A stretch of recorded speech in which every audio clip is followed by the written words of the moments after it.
Okay, so before I start doing this, I just want to say I'm not making these videos to basically do anything wrong. I'm just trying to like spread some positivity, right?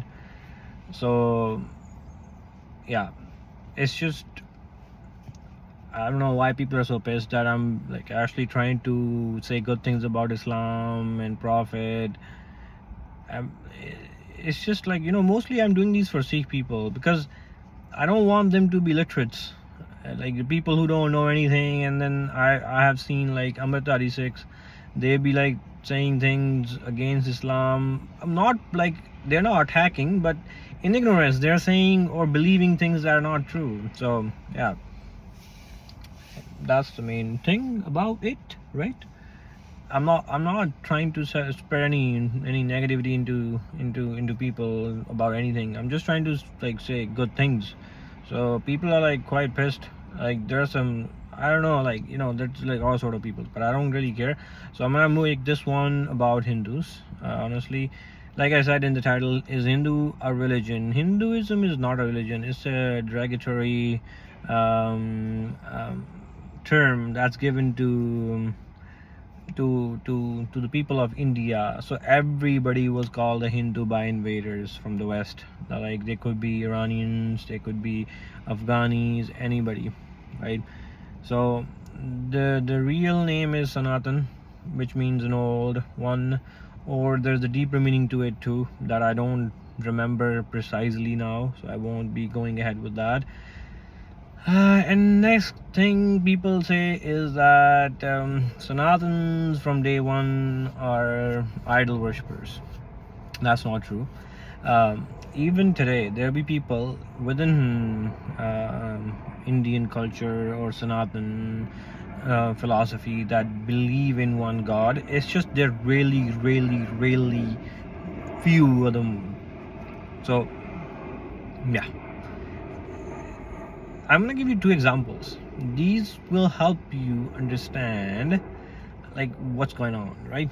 For example, if we go to the time of Moses, when Moses went to Sinai for 40 days to do his thing, whatever God told him to do, most likely is always remembrance. People go there, people go places sometime in peace, like they cut themselves out of people just for a few days for some purposes.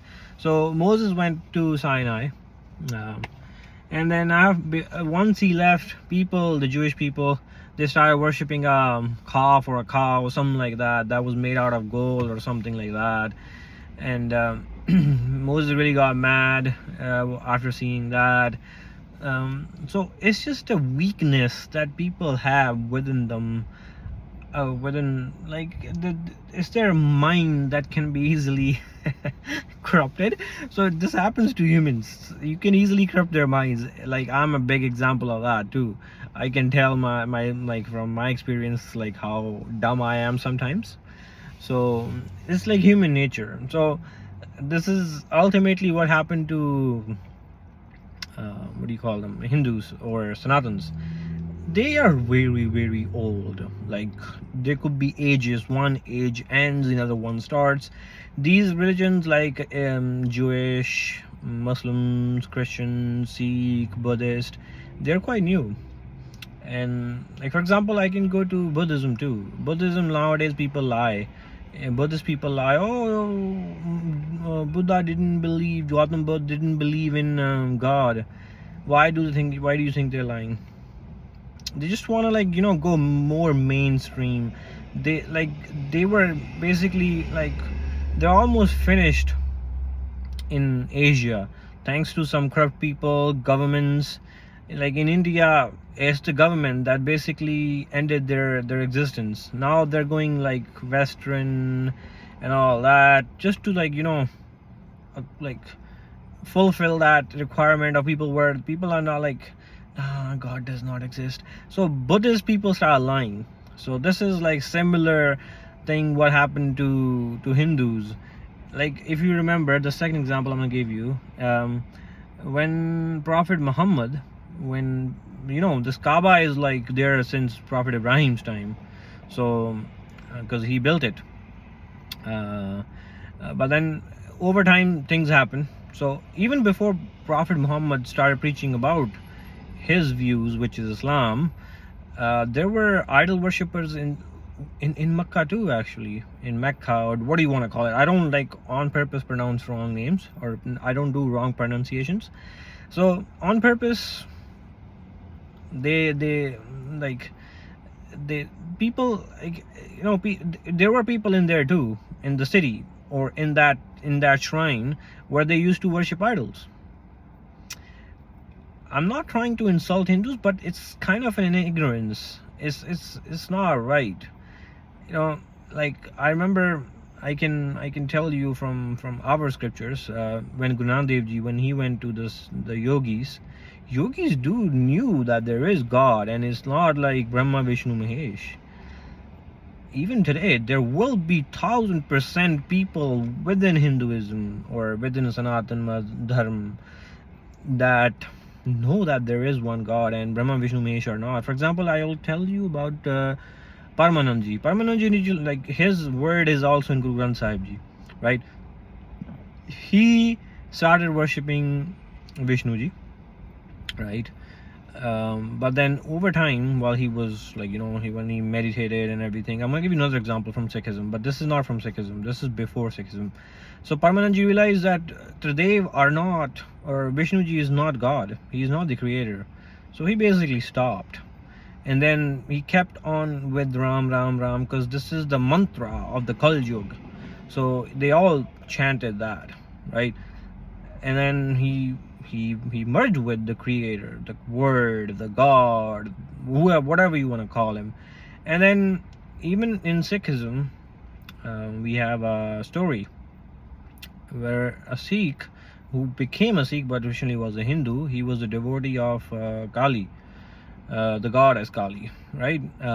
Some people think these things do not exist in Sikhism. Some people think these gods are made up. Lots of things about them are made up, but the gods, most of them are not made up. Anyway, so Bhagirath, he basically used to worship Kali. Then Kali appeared in front of him, and he's like, I need liberation. He's like, I cannot give you liberations, because these devtas, these whatever you want to call them, the gods, they themselves are not liberated. I'm sorry to say that, and they die. And there are many of them. There's not just one Shivji, there are many of the Shivjis. If you read Japji Sahib, it's the Gurbani by Guru Nanak Dev Ji, it's the first Gurbani. He tells you there are many Vishnus, Mahesh, Brahmas, Devi Devtas. There are many of them, many of them. It's not just one pair. That's just what we know here on this planet. But there are many of them, and they die. Like some people don't like. People be like, "Oh, what is this guy talking about?" Everything is documented. Guru Gobind Singh Ji, he writes in his scriptures, he's like, "Brahma mein sar bisan sachipat ant phase jam fast barenge." Their lifespan is big. It's huge. It's long, but they're not forever. Just to let you know, right? So that's one another thing. So Paipagirath Ji told Kali to liberate him. She's like, I cannot do that. I'm myself not liberated. So we are still in the process.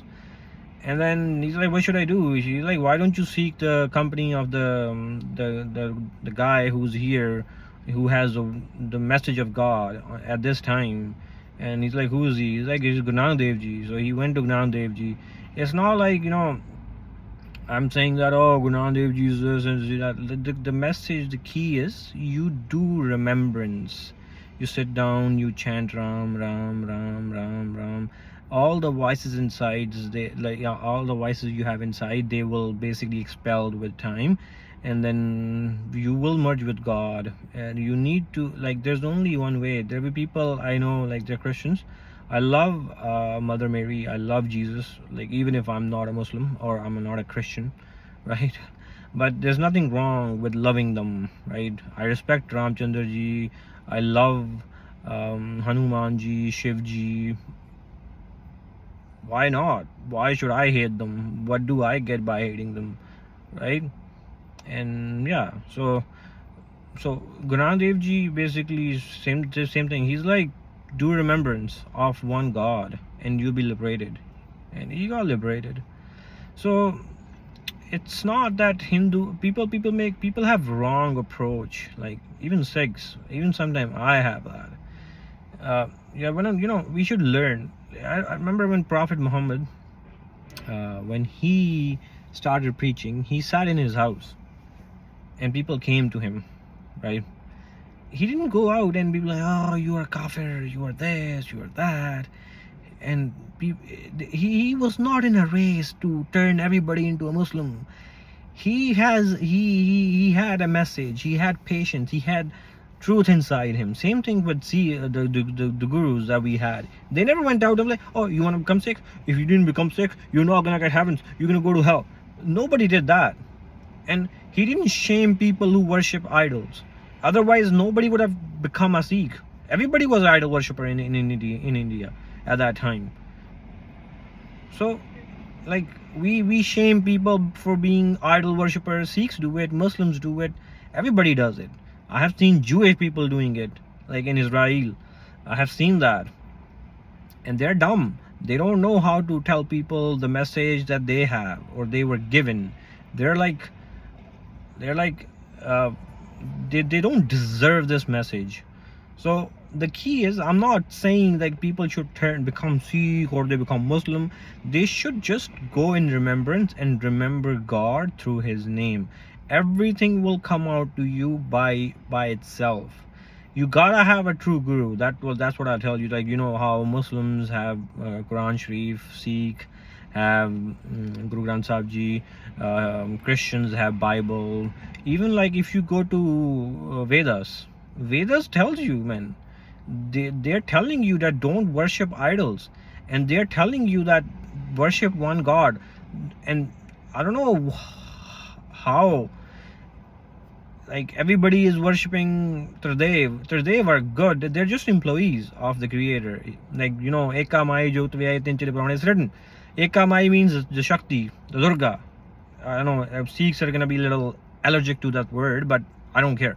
Durga, who's the power. So basically, power is inside me. I basically channel it out in a way. God is more capable than me, the creator, who is formless. He does take form whenever he wants to. It's not like, you know, Muslims are like, oh, well, you cannot see God because he does not take form, bro. He can do anything. He's not gonna come and ask you, can I take a form? Because you believe that I cannot take a form. So he can take forms. He can do whatever he wants. He's not limited to your brain. And then Durga, basically, is the Shakti. She's not a, first of all, like, some people are like, oh, it's a woman. She's not a woman.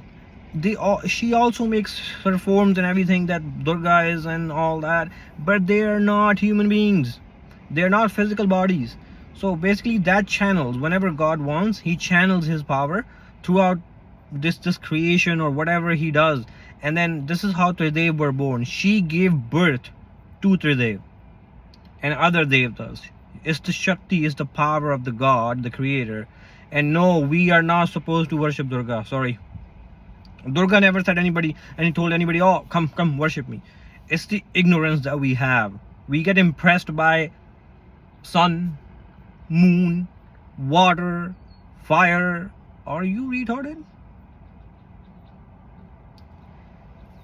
Durga never told anybody to worship her. There's no need to worship Durga. When you're worshipping God, you're worshipping everybody. When you're worshipping one person or Tridev or Shivji, you are not worshipping God, because your power is getting limited at one point. People are like, oh, we worship monkeys because we see God in them. Hey, bro, yes, there's God in monkey. Then why don't you worship yourself? And how dumb are you? Like, it's written everywhere. I have seen Christians, I have seen Muslims, I have seen Jewish, I've seen Sikh. I'm pretty sure it's also written in Hinduism somewhere. Yes, that human is the top spec. There's God, there's human, then there are these devtas. They're not on our heads. We are more powerful. It's just we didn't realize who we are and what we are. Honestly, yeah. It's just as simple. I'm not trying to insult anybody. I'm just trying to tell you, man, this is the lie. It's not true. It's been a while. I know it's been a long while since there was Sanatan Dharma, but it's been degraded to an extent where people are actually drinking piss, right? You should understand. I'm not trying to convert anybody. All I'm saying is you gotta have a true teacher. I don't know how you're gonna find that true teacher. For us, we're lucky. We have Guru Granth Sahib Ji, the word, right? He's a guide and he guides pretty well. Now I said he, not because he's a person. It's just a way of just saying or communicating. That's all. So I don't know how Hindus will find out. Yeah, but then you need a true teacher and you need to do remembrance. For example, what's his name, Kabir Ji. When Kabir Ji started, Ramanand Ji basically was his teacher, so he found one. You gotta find one too. Yeah, but then yeah, whatever this people are lying to you, man. Don't waste your life. These people who are telling you, oh, eat this, drink that, worship snakes, worship monkeys, you're wasting your time. Don't do this. I'm not saying just become Sikh, because our gurus never told anybody come become a Sikh, everybody came to him. Whoever came to him, he wanted to be his disciple. They became their disciples. And I'm like, we are told from day one, you are gonna be like lions. That's why we call Singh. You're gonna be less in number, but they'll be quality, and you'll be good enough for many of you. Many of them. And yeah, so we're not we're not running a race here, just like some other people I've seen, and they lie, they deceive people, which is like wonderful. I think sometimes like I'm like, well, this God that you're preaching about, he's gonna kick your ass so hard, and you'll be like, what did I do? Anyway, so Vaheguru Ji Ka Khalsa, Vaheguru Ji Ki Fateh.